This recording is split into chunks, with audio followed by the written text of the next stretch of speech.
In the bright fluorescent light of a bustling supermarket, a moment of quiet desperation unfolded. A young mother stood frozen before the baby formula section. Her sweater hung loosely over her thin frame, tired eyes revealing sleepless nights.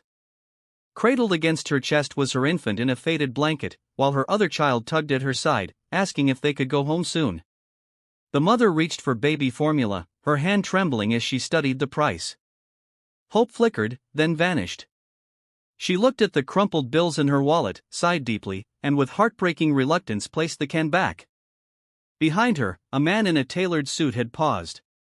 His eyes followed her weary movements, and something gripped his heart. He was a millionaire who had spent years climbing the ladder of wealth and power. Yet none of his riches seemed to matter compared to the sight of a struggling mother quietly surrendering to the reality that she couldn't afford the milk her baby needed. He watched as she turned away, shoulders heavy, and something inside him shifted. The mother's name was Sarah. Life had not been kind lately.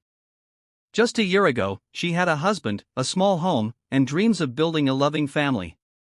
But tragedy struck when her husband was taken in a sudden accident. Left alone with 2 children and endless bills, Sarah was forced to choose between rent, electricity, and food daily. She picked up part-time work cleaning houses and taking night shifts at a diner. But the math never added up. The millionaire named Marcus had come for something ordinary, just water before his next meeting. He wasn't supposed to be there at that exact moment, but fate has a way of guiding people to unexpected crossroads. Marcus could have walked past, but the image of Sarah placing that can back haunted him. For once, his wealth felt like responsibility. Marcus followed at a distance. He watched her pick only bare essentials. Bread, discounted vegetables, diapers she debated over before adding to her basket. Each choice was weighed like gold. She moved with quiet dignity, unwilling to let the world see her break. At checkout, Sarah's anxiety became visible. She counted her bills twice, then glanced at the cashier apologetically. The baby stirred, letting out a soft cry, and Sarah gently hushed him.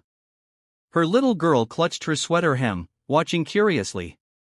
But Marcus noticed how Sarah's eyes flickered toward the formula aisle again, filled with longing before she lowered her gaze. Marcus had built his fortune through ruthless decisions, always focused on the next deal. Yet standing there, he realized none of those victories had stirred his heart like this moment. He had forgotten what it felt like to see another's pain and feel compelled to act. As Sarah left the store clutching her meager groceries, Marcus made his decision. He followed her into the daylight where sun cast long shadows. Sarah walked slowly, balancing her crying baby while holding her daughter's hand. Her car was an old sedan that looked like it had survived too many winters. Marcus approached gently, explaining he had seen her in the store and wanted to help. Sarah froze, her guard up. Life had taught her caution around strangers claiming kindness. She insisted she couldn't accept charity, pride fighting desperation.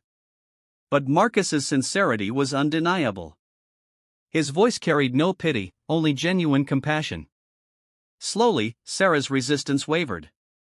When Marcus handed her a bag with baby formula and groceries he had quickly purchased, her eyes filled with tears.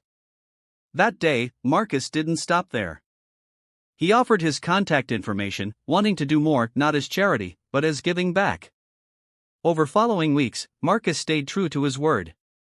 He arranged childcare assistance, helped secure a better-paying job at one of his companies, and connected her with housing support for a safer, more stable environment.